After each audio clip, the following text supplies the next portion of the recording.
the sole princess of Mahayana. Golden branches and jade leaves. Nobility beyond words. Just one flaw, she talks too much. At 20, no one dares to marry her. With a wave of his hand, my imperial brother shoved the Duke of Jin's heir, mute and sickly, onto me. Everyone said this was a punishment. 3 months later. You. Shameless. The imperial consort chased me for 8 blocks. Looking rosy-cheeked and full of vigor. Oh wow. A medical miracle. Ancient story time, ancient channel. Hope you like my stories. Please like and subscribe. My name is Ji Luan, the sole princess of the great Qing dynasty. Logically speaking, being a golden branch and jade leaf, doted upon by thousands, I ought to be a dignified and noble lady. Regrettably, this princess has a failing. Talkative. Not just ordinarily talkative. It's the kind of talkative where, before the sun has even risen, I've already finished telling Qinghe about last night's dream, what I want to eat this morning, why the cat at the neighboring prince's manor is fatter than mine, and why I think that cloud in the sky looks like my brother's sour face. Qinghe says, "Princess, your mouth must have drunk 3 extra bowls of mangpa soup when you were reincarnated and didn't forget it all, bringing the words from your past life along with you." I think she is right. So, I am 20. No one dares to marry me.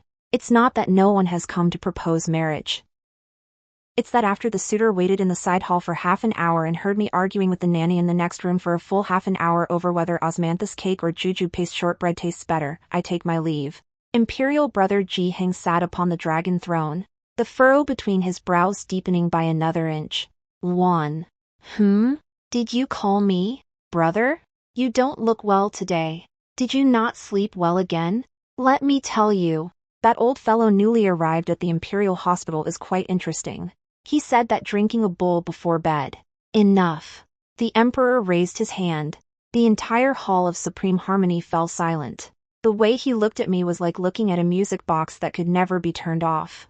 I shall arrange a marriage for you. My eyes lit up. Who? Which family? Is he good looking? How old? Is his temper good? How many people are in his family? Does he have any serving maids? My brother took a deep breath. The eldest son of the Duke of Jingua, Gu Xingji, of the Gu family. A hush fell over the hall, so silent that a falling needle could be heard. The whisk in Qinghe's hand, standing beside me, fell to the ground. Gu Xingji, known in the capital as the useless eldest son of the Gu family. 3 years ago, he was the capital's foremost young general. At 17, he led his troops to a great victory in the northern frontier, driving the barbarian tribes back 800 li, his glory unmatched for a time. Then, at the victory banquet, he fell victim to a treacherous scheme. His voice was ruined. His body collapsed as well. Nowadays, I am a sickly invalid who can barely speak and gasps for breath after taking just 2 steps. I can see the expressions on the faces of the civil and military officials of the entire court very clearly. Some sympathize with me, some gloat over my misfortune, and others are holding back laughter. General Gu, the Duke of Jingua, stands in the column of military officers, his face iron gray. He likely considers it an insult. Thrusting a chatty princess upon his incapacitated eldest son was like rubbing salt into a wound. I looked around. Then, Imperial brother, I agree. Silence fell over the entire venue. My imperial brother looked at me, a hint of surprise in his eyes. I smiled. Whatever is lacking, just make up for it. He cannot speak, and I talk a lot. What a perfect match. After the court session, Qinghe trotted behind me all the way, her face pale. Your Highness, that Gu Xingji is a mute. Who will you talk to after you marry him? I strolled leisurely along the palace path, the sunset stretching my shadow long. Tell him. He can't hear. No, he can hear but can't speak, but he can't reply to you. Isn't that perfect? I turned to look at her. He can't talk back, so he has to listen. This princess has finally found someone who won't find me annoying. Qinghe. Judging by her expression, she was probably thinking, Your Highness, do you have some misunderstanding about the phrase want mind?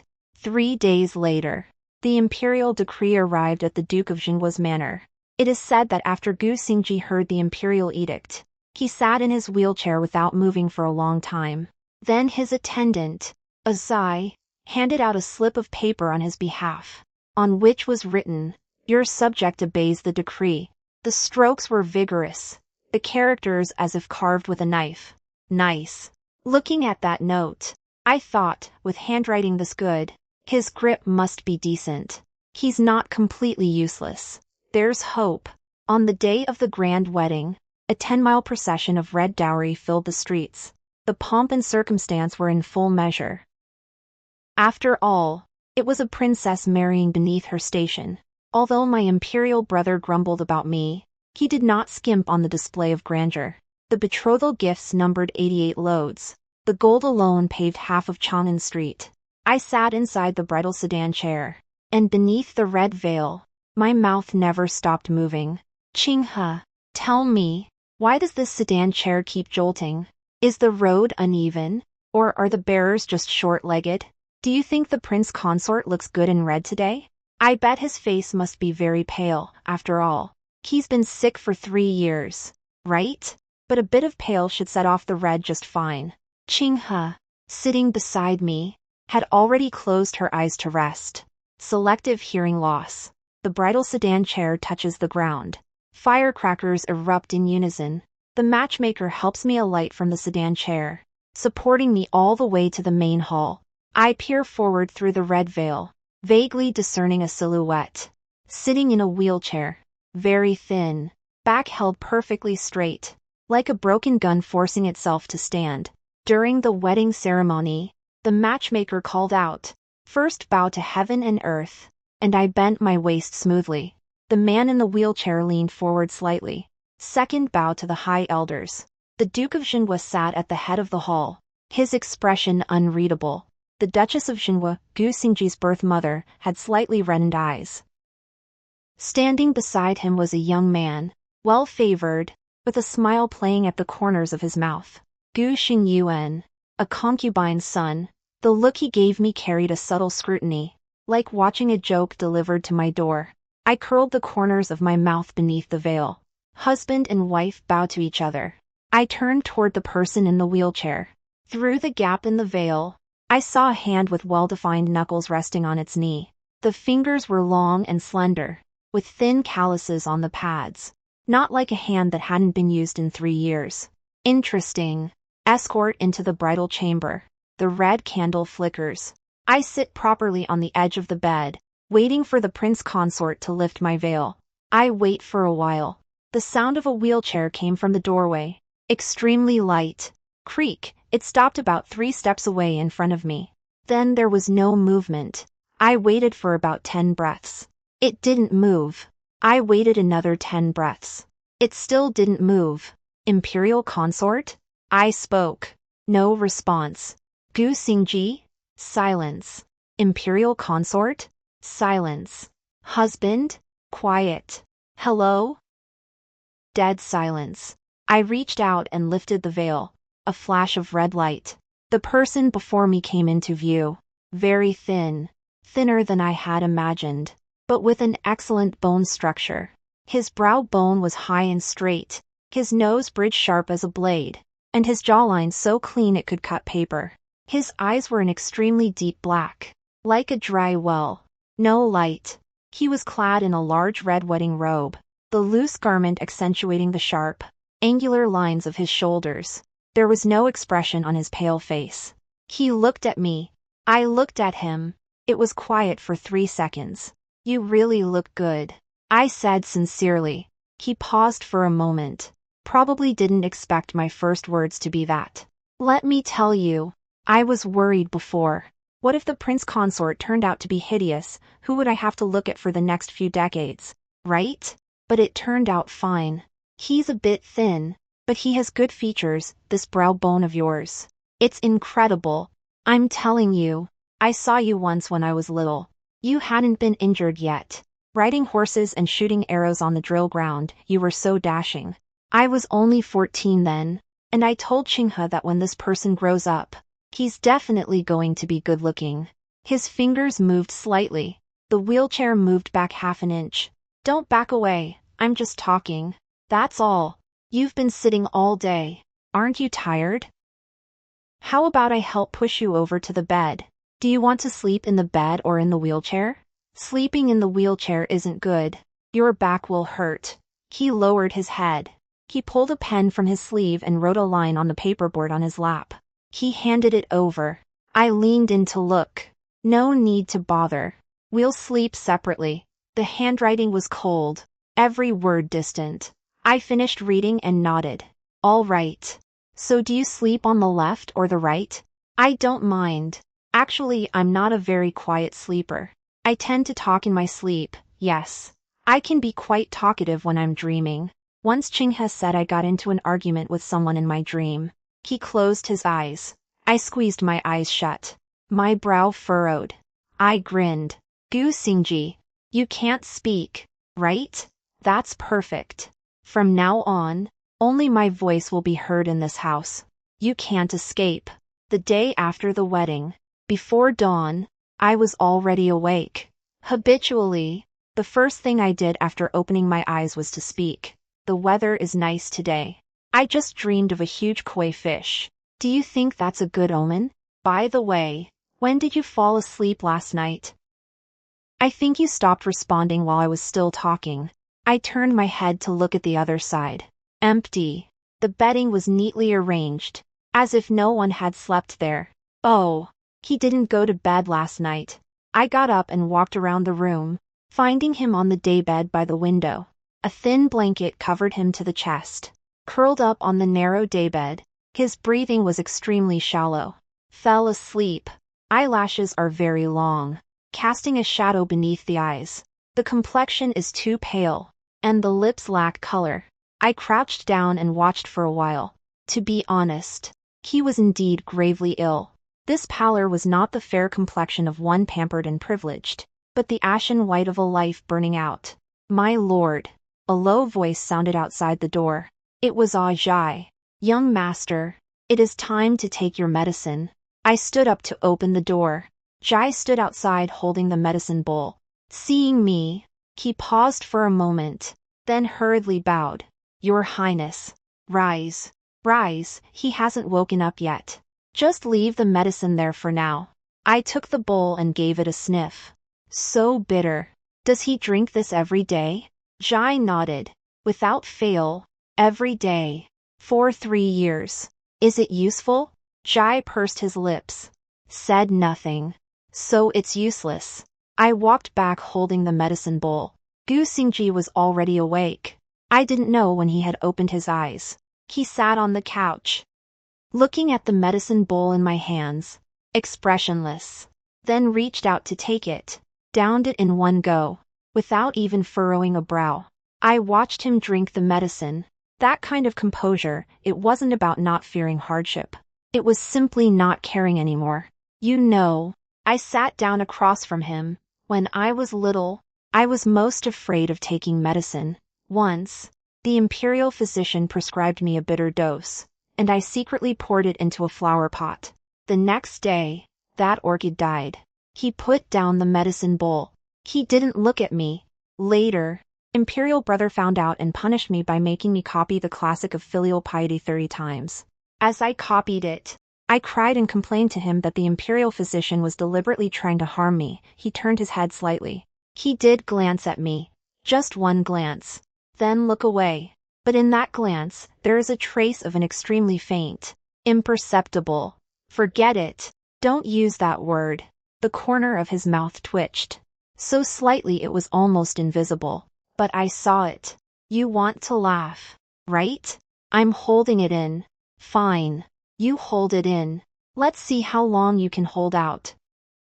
From that day on, my talk therapy officially began. I talked in the morning, at meals, over tea, during walks, though I was pushing him during the walks, I talked. His day went like this. Open your eyes. Listen to me. Take your medicine. Listen to me. Eat your meal. Listen to me. Read a book. I'm right beside you. Listen to me. Close your eyes and rest. My voice is still here. Day 3. I noticed that his writing speed has increased. He used to write 1 or 2 notes a day. I can write 7 or 8 pages in a morning now. The content is basically quiet. Need not say more. Enough. I need to rest. And the most frequently occurring one, shut up. I've collected all these notes. I plan to mount them once I've saved up 100. Day 5. He started using notes to respond to my topics. Although his attitude remained as cold as ever, I said, "The kitchen made lotus seed soup today. It's very sweet. Do you want to try some?" He wrote, "I don't eat sweets." I said, "Then what do you like to eat?" He paused for a moment and wrote, "Doesn't matter." I said, "How can it not matter? Eating is so important. Let me tell you, I love osmanthus cake the most. And also that kind of crab roe pastry, 1 bite and the juices." He wrote, "Stop talking. Hungry." I froze for a moment. Then he smiled. "Then shall I have the kitchen make a few more dishes? What would you like to eat? I'll tell them to." He turned his head to the side. The tips of his ears turned a little red. A very pale pink. It might be a side effect of the medication. Or it might not be. The 7th day. Guests have arrived at the Duke of Jinghua's residence. Gu Xingyuan brought He Ruoxuan from the minister's residence to visit his elder brother. I sat in the main hall. Gu Xingji did not come out from the inner chamber. He Ruoxuan was dressed in a pale yellow gown, smiling radiantly. "Princess Yongjia, I hope you are well. I have long admired your highness's reputation." Her gaze drifted briefly toward the inner chamber. "I wonder if the consort is in good health. Has there been any improvement since the wedding?" I held the tea bowl and glanced at her. This look wasn't right. It wasn't concern. It was confirmation. Confirm whether he is still a good-for-nothing. Gu Xingyuan stood to the side, smiling gently. "You have gone to much trouble, sister-in-law. My brother's health has always been poor. If there is anything needed, I am at your service at any time." His polite words were impeccable, but that address of sister-in-law carried a trace of inexplicable slightness. I set down my tea bowl. "Xingyuan," I said with a smile, "your brother is doing quite well. Just yesterday, he even ate half a bowl more than usual." Gu Xingyuan's smile froze for a moment. "As for Miss He," I turned toward He Ruoxuan, "the material of this dress is quite nice. But as for this yellow, only those of the rank of Pin or higher in the palace may wear it. You are a daughter of the minister's household, wearing this color to the Duke of Jinghua's manor. What are you trying to do?" He Ruoxuan's expression changed. "Why, your highness is joking. This is merely a common light yellow. Light yellow is still yellow."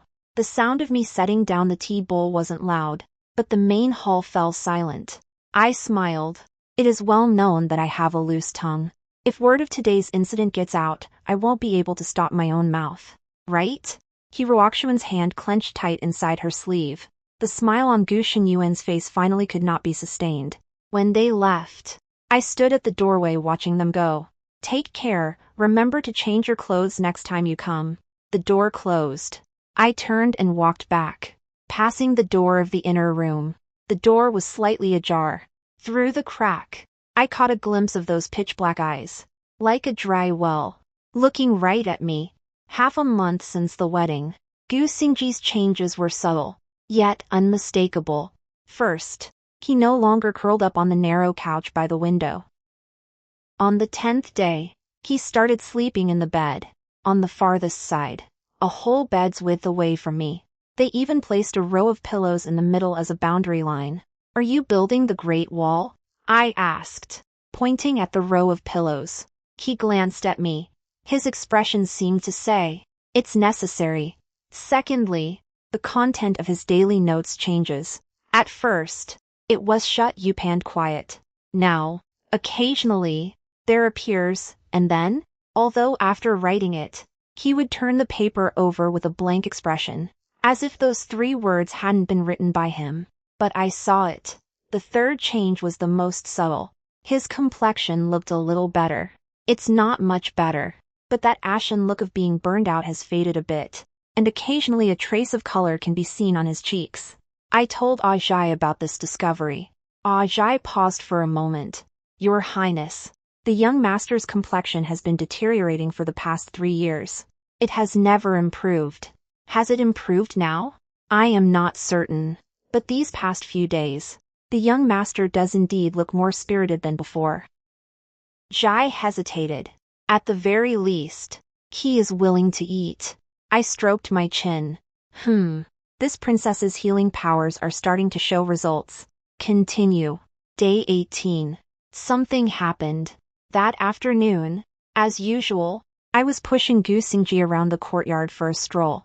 I talked as I pushed. You know, I read a medical book today, yes. Don't look at me with that you read medical books expression. It said people need to get more sun. It helps promote circulation and unblock meridians. Look how pale you are. Like a paper doll. He lowered his head to write. Did you understand the medical books you read? What do you mean? This princess is both beautiful and talented, and well-read. All right. Don't you? I didn't finish my sentence. Tripped over my feet. The wheelchair lurched forward. Ahead were steps. 3 stone steps. If the wheelchair went tumbling down, I instinctively lunged forward, trying to grab hold of the wheelchair. I didn't catch it. The wheelchair tipped over. Gu Xingji's body tilted to one side. He was going to fall. Careful. I lunged forward. I threw myself against the wheelchair, shielding him. My knees smashed against the stone pavement, the pain making me see stars. One hand was gripping the wheelchair armrest tightly. The other hand, I didn't know when it had wrapped around his waist. Very thin. I could feel the bones even through the clothes. Everything happened in the blink of an eye. The wheelchair came to a halt just in time. I didn't rush down the steps. I knelt on the ground, my arms still wrapped around his waist, my knees burning with pain. I took a couple of breaths. And then, phew, you scared me. Are you okay? Did you get hurt? Where does it hurt? He lowered his head. I couldn't see his face, but I could feel that his body was very tense, like a fully drawn bowstring. Then, an extremely soft sound came from deep within his throat. It was as if something was stuck, and then forced out. I was stunned. He raised his head. In those dark eyes, there was no longer a dry well. Something deep within flickered faintly. His lips moved, as if he wanted to say something, but in the end, no second sound was made. He only lowered his eyes and raised his hand. Slender fingers landed on my arm, gave a light pat, as if saying, "It's okay." My heart was pounding wildly, not because of the fright just now, but because he spoke. Gu Xingji spoke, although it was only one word, but he made a sound. I squatted on the ground, my knees still bleeding, but the corners of my mouth couldn't stop curving upward. Did you just say something? He turned his face away, not looking at me. The tips of his ears were bright red, like being scorched by fire. I stared at that patch of red, and suddenly my knees didn't hurt anymore. Nothing hurt anymore. You can speak, Gu Xingji. You can speak. He panicked. He spun his head around abruptly and glared at me. His lips pressed into a thin line. Every inch of him seemed to scream 4 words, "Don't make a scene." I pursed my lips. Hold back a laugh. Fine. I won't say anything, but you say one more word for me to hear. He took a deep breath, picked up the pen, wrote 2 words forcefully on the paper, "Dream on." I let out aptof laughter. Gu Xingji, you're done for. This princess has got a taste of the good stuff. I didn't tell anyone that Gu Xingji could make sounds. He didn't want anyone to know. I could tell. The way he glared at me carried a threat that said, "I dare you to say it." Although with his current small frame, the threat is practically zero. But I'll give him some face. However, I've increased the dosage of my verbal therapy. It used to be just ordinary nagging. Now I'm being deliberately chatty with a purpose. I started intentionally picking topics that would provoke a response from him. Imperial consort, do you think today's soup tastes good? Nodding doesn't count. Say it out loud. He lowered his head to drink the soup, ignoring me. If you keep ignoring me, I'm going to tell Ajay that you stole and ate my osmanthus cake yesterday. The spoon in his hand paused for a moment. He looked up. His gaze was dangerous. His lips moved slightly. No. A single word escaped, only to be forced back down by him. But I heard it. Thi Mayan Mayu. Yay. Another character. What did you say? No? Nothing? Didn't sneak a bite? Then who did I see? Was it a ghost? He put down the bowl, picked up the pen. He wrote with such force that he nearly pierced the paper. Noisy. I lay on the table, my shoulders shaking with laughter. That night, I tossed and turned, unable to sleep. It wasn't because my chatterbox tendencies had flared up. It was because I discovered something. Gu Xingji's medicine.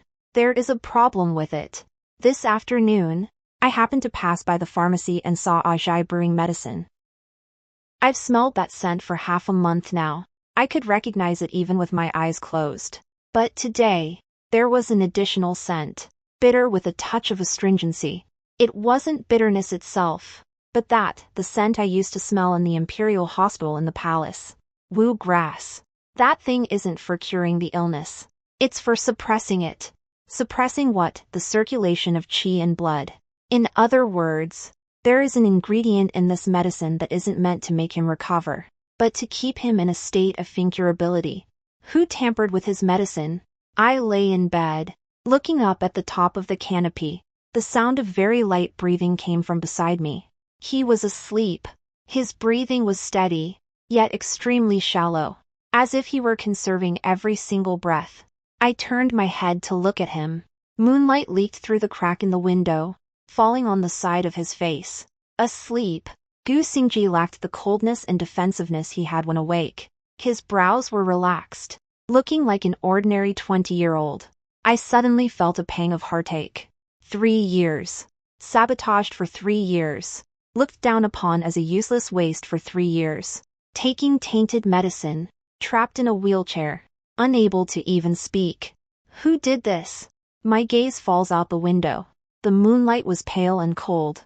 At the other end of the courtyard, a shadowy figure flashed by. I narrowed my eyes. Someone was watching this courtyard.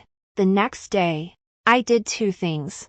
First, I had Qinghe quietly find out about the supply channels for medicinal ingredients at the Duke of Jin's mansion, specifically, who handled Gu Xingji's medicine. Second, I accidentally knocked over the medicine bowl. Oh my! I exclaimed exaggeratedly, looking at the spilled medicine all over the floor. Sorry. I did it on purpose. Ajay's expression changed, and he hurriedly went to tidy up. Your Highness. Careful. It's hot. The subordinate will go brew another bowl. No need. I looked up. Gu Xingji sat in his wheelchair, looking right at me. His gaze was deep, as if he had seen through something. He wrote on the paper, "You're in the way." I squatted down with a grin to help Jai mop the floor. I know. I'm just clumsy. All cleaned up. Jai went to decoct the medicine again. Only he and I were left in the room. It fell silent for a moment. I straightened my back, looked at him. Gu Xingji, I wiped the smile from my face. There's something wrong with your medicine. Do you know that? He didn't move, those dark eyes fixed on my face. Silence stretched for a long time. Then he picked up the pen. This time, he wrote very slowly, stroke by stroke. I know. My heart tightened. You know, and you still drink? He wrote again. 3 years. 3 years. 3 words. As flat as saying the weather is nice today. But I could tell the underlying meaning. For 3 years. He has shouldered this burden alone. Knowing someone was out to harm him. Knowing the medication was problematic. But he could not speak. Nor could he move. He was waiting. Waiting for what? I recalled that fleeting silhouette. Is it Gu Xingyuan? I lowered my voice. He didn't write anything. He just looked at me. There was too much in that look. There was endurance. There was hatred. There was 3 years of accumulated anger. And a trace, extremely faint, of surprise. He probably didn't expect me to guess. This princess may have a loose tongue, But I'm not stupid.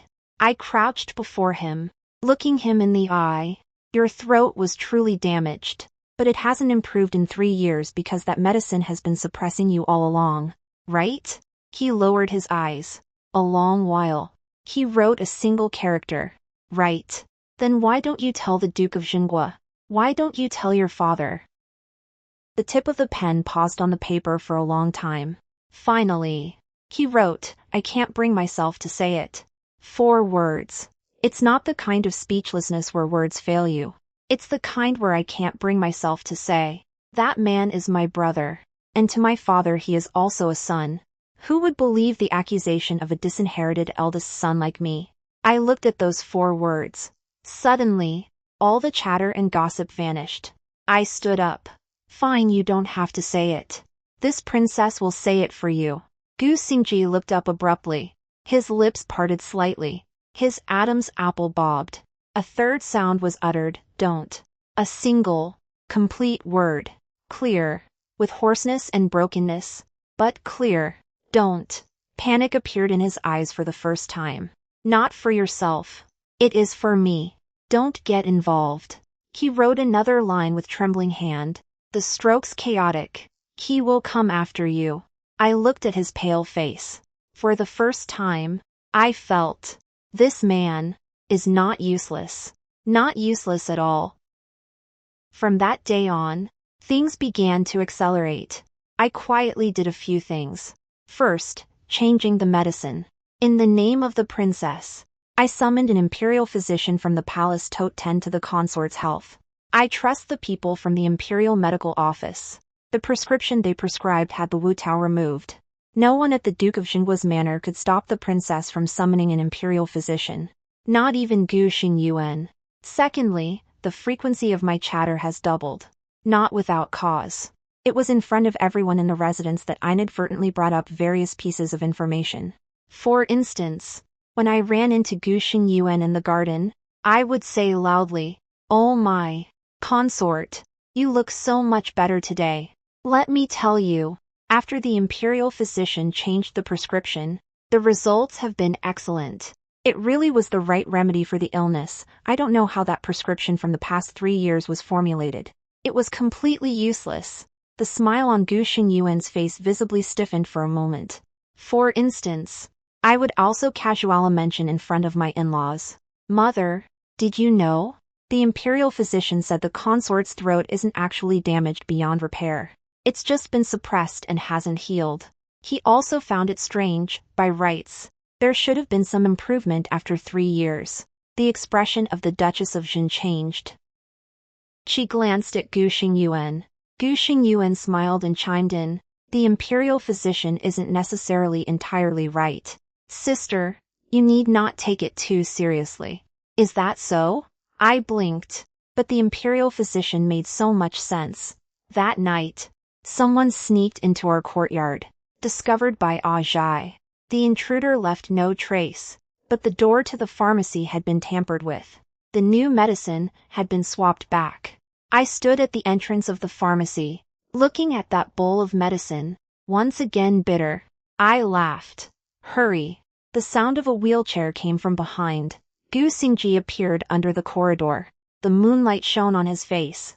Having not taken that poison for a few days, his face finally had a hint of normal color. He looked at that bowl of medicine. Then he looked at me. "Raise your hand." 2 words were written on the paper. That's not right. They weren't written. He opened his mouth. His voice was hoarse, like a rusted iron door being pushed open. "Fall down." 2 words. This was the first complete short sentence he said in front of me. I watched him. My nose suddenly felt a bit sour. But I couldn't lose the verbal battle. "Oh, consort, you're speaking again. Come on. Say another one. Call me, Your Highness, so I can hear." He shut his mouth. Gave me a look. That look carried the breath of the living. I've never seen such a beautiful look in my life. A month later, Gu Xingji's changes could no longer be hidden. I had swapped his medication, and the daily talk therapy stimulation never ceased. His voice went from single words at first to 2 words, and now, I can speak in short sentences now. Although every time I open my mouth, it feels like I've been pushed to the limit. But indeed, I can speak. Like this morning, after I finished washing up and came out, I saw him standing by the window. Standing. Not in a wheelchair. Although he was holding onto the window frame and his legs were trembling slightly, he was indeed standing. I opened my mouth, just about to scream. Don't scream. He turned his head. His tone was vicious, but his voice had a raspy texture like frosted glass. To be honest, it sounded quite nice. You stood up. Gu Xingji, you stood up. I told you not to shout. Can you walk? Walk a few steps for me to see? Come, let me help you. I don't need your help. He let go of the window frame. He straightened his back, took a step forward. Legs went weak for a moment. His body swayed. I subconsciously reached out to steady him. His arm rested on my shoulder. It was heavy, but it was also very warm. I looked up at him. From this angle, he was more than a whole head taller than me. The frame is really big. Even when this thin, still so tall. If I were to nurse back to health. What are you looking at? He lowered his head. A husky voice landed above my head. The distance was too close. Close enough that I could see the curve of his eyelashes. Look at you. My mouth was faster than my brain. After saying it, both of us froze for a moment. The tips of his ears turned red again. I turned incredibly red. The redness spread all the way from the tips of my ears to the roots. He let go of me. He suddenly grabbed hold of the table, with his back to me. Get out. The voice was muffled. Why, get out? The voice wasn't loud, but it carried much more resonance than before. I tactfully retreated to the door. Just before leaving, I glanced back. He was still holding onto the table. His shoulders were heaving slightly. My ears were so red they could bleed. I covered my mouth, laughing, and closed the door. Gu Xingji, oh Gu Xingji, you are going to be fine very soon. The day you can run and jump, I'd like to see just how you'll run then. But someone couldn't wait. That afternoon, the main gate of the Duke of Jinghua's manor was knocked open from the outside. The people from the Jingzhou prefecture had arrived. They claimed to have received a report Princess Yongjia had mistreated her husband and secretly swapped the prescription, causing his condition to worsen. The plaintiff, Gu Xingyuan. I stood in the front hall, watching Gu Xingyuan say to the governor of Jingzhou with a look of heartbreak, I truly cannot bear to see my brother suffering.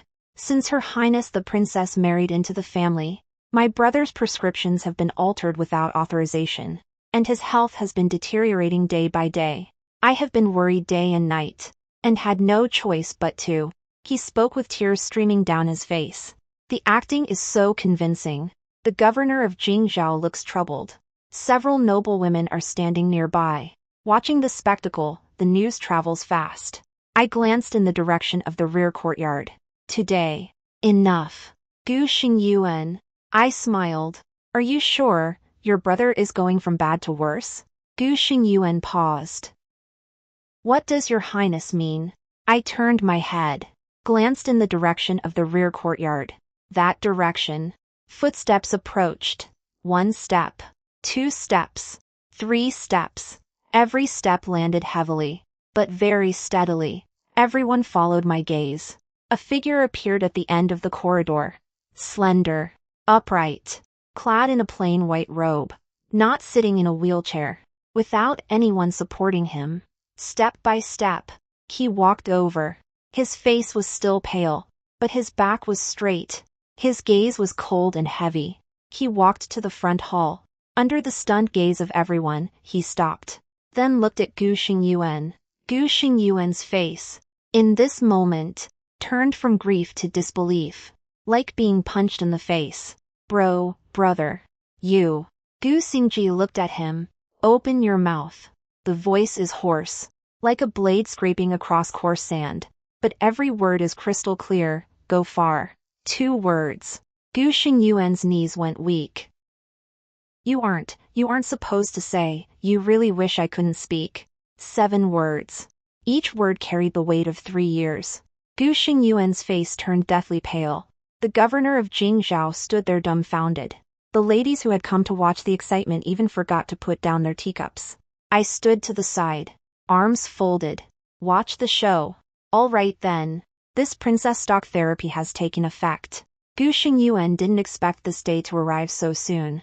His calculation was clear: spend 3 years making everyone accept the fact that the eldest son is done for, and then rightfully become the Gu family's heir. He was on the verge of succeeding. Then along came a gossiping princess. And not only is this gossiping princess a chatterbox, she's also sharp-witted. He made one last struggle. Brother, you have been deceived by the princess. She switched your medicine. Which caused me to what? Gu Xingji took a step forward. This step was taken steadily. Gu Xingyuan took half a step back. Caused me to be able to stand up? Caused me to be able to speak? No, that's not it. Then tell me. Gu Xingji's voice was hoarse, yet full of oppressive force. Why was there Wu Chao in the medicine I've been taking for 3 years? The entire room fell silent. The Duke of Jin stood in the hall.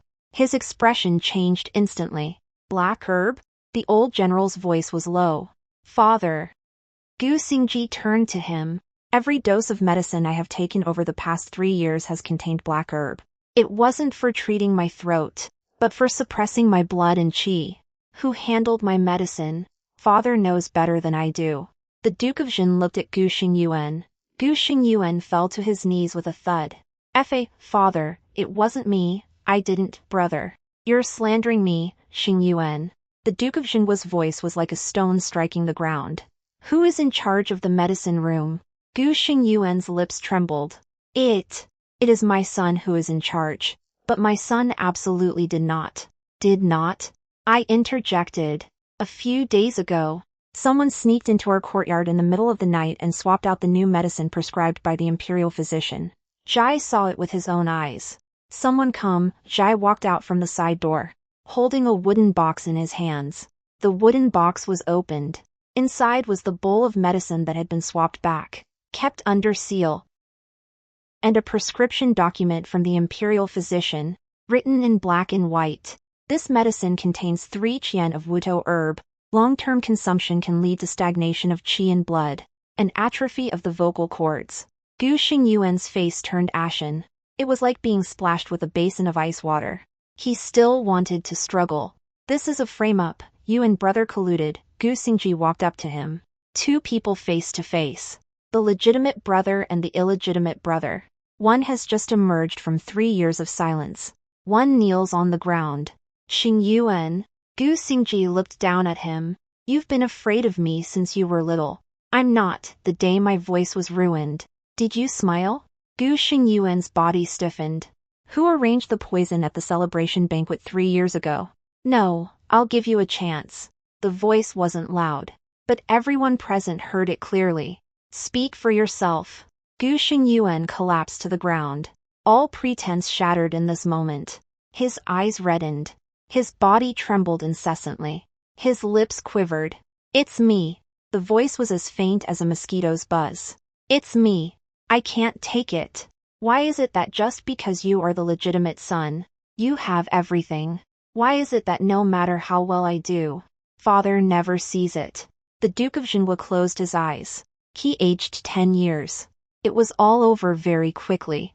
Gu Xingyuan was detained pending trial, charged with plotting the murder of his legitimate elder brother and colluding with external enemies. His crimes warranted execution. The old general, the Duke of Jinhua, turned white-haired overnight and personally submitted a memorial to plead guilty. Upon learning the news, Qi Ruoxuan's family immediately severed all ties with Gu Xingyuan overnight, playing dead faster than anyone else. As for Gu Xingji, he collapsed that very night. He had forced himself to make that trip.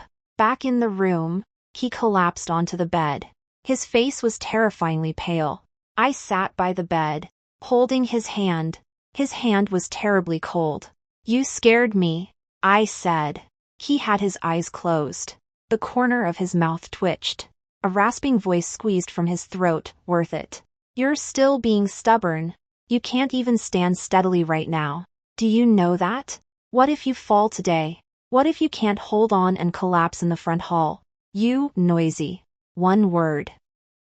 But there was no coldness in his tone as before, with a trace of something I couldn't describe, like that bit of warmth reaching out from the snow. I shut my mouth. It was quiet for about 3 seconds. Instead, he opened his eyes, looking at me. When you're quiet. How is it? Louder. What do you mean, inside? He closed his eyes again. The voice grew lower and lower. When you don't speak, your heart is even noisier. I understood. I lowered my head, pressed his hand against my cheek. It was cool, but it began to warm up a little in my palm. 3 months later, the imperial physician said the speed of Gu Xingji's recovery was a miracle. 3 years of toxins purged, plus 3 months of recuperation and dietary tonics, and, in the imperial physician's own words, someone making noise in his ear day after day keeps his spirits active and his blood flowing freely. In other words, the imperial physician summed up my contribution in 4 words. Talk therapy works. Gu Xingji can now not only speak, though his voice is still somewhat hoarse. The imperial physician says it will gradually recover. He can also walk, run, and has even regained some of the martial arts foundation he cultivated in his early years. People with a large frame really do bounce back quickly. Just a month ago, he was a frail and sickly invalid. Now, clad in martial attire with broad shoulders and long legs, he stands there. The shadow of the capital's foremost young general from 3 years ago has returned, only with a bit more depth. The sharpness between his brows, tempered by 3 years of silence, has turned into a reserve as deep as a still pool. Honestly, it looks better. But there's a problem. He can talk now. He can walk. He can run now. And that means he can talk back to me now. And chase me too. It all began like this. Today is the 3rd day of the 3rd month, the Shangxi festival. The people of the capital have all gone to the riverside for an outing. My imperial brother rarely leaves the palace, so he hosted a banquet in the outskirts and invited all the imperial relatives and nobles. During the banquet, holding his wine, the emperor looked at Gu Xingji sitting opposite him, with his upright posture and ruddy complexion, his gaze complex. When I married Luan to you back then, to be honest, Your Majesty, I interrupted him. I just thought she was too noisy and wanted to find someone to wear her out. The emperor finished the sentence without changing his expression. The whole room erupted in laughter. Gu Xingji held his tea. The corners of his lips curled slightly. That curve was not large, but on his face, it already counted as a loud laugh. Your Majesty is brilliant, he said. His voice was hoarse and low. The emperor raised an eyebrow. I sat to the side and picked up a piece of osmanthus cake. You two are ganging up on me, aren't you? Gu Xingji turned his head to look at me. The way he looks at me now is completely different from 3 months ago. 3 months ago, it was a dry well. Now, how should I describe it? It is a lake surface thawing in early spring. There is light flowing beneath the water. I feel a bit self-conscious under his gaze. My throat is a little dry. I lower my head and down a cup of tea. After the banquet dispersed, the streets of the capital were filled with people returning from their spring outings, bustling with activity. I walked ahead. He followed behind. My steps were very steady. I spoke as I walked. You know, the way that girl looked at you today was just something else. She didn't used to have that expression. Back when you were in a wheelchair, she looked down her nose at you and wouldn't even give you a glance. Ji Luan. He called my name. The voice wasn't loud. I turned around. What's wrong? He stood 3 paces away. The setting sun shone from behind him, gilding the edges of his dark robes with a layer of golden light. You today, he paused, are speaking less than usual. Is there? I didn't feel that way. I said so much today, at the banquet. When you looked at me, you went quiet 3 times. Why? I parted my lips. This person. Since when has this person been counting the pauses in my speech? That's just because you look good in this outfit today. So I took a couple of extra glances. I stopped mid-sentence. But it was too late. The tips of Gu Xingji's ears turned red. But this time, he didn't turn away. He took a step forward. 2 steps. Stood in front of me. Lowered his head. Shadows enveloped me. Ji Luan. Huh? What? These 3 months. What? You talk a lot. Isn't this something everyone knows? But I found out. He lowered his head. There was light in his eyes, fragmented and warm. His voice was hoarse, as if ground by sandpaper, yet word for word, distinct and clear. I like listening. People come and go on the street. The sunset dyes everything in a warm golden hue. I stand rooted to the spot. Mouth. For the very first time, I opened my mouth for ages but couldn't make a sound. Gu Xingji watched me like this. Suddenly, he smiled. It wasn't that barely visible, slight curve of the lips from before. It was a genuine smile. His brows and eyes relaxed, with a light in the depths of his gaze. It's breathtakingly beautiful. First time. He said. What? The way you're speechless. He raised his hand. His fingertips rested on my cheek, light as a falling petal. Compared to when you speak, it looks good.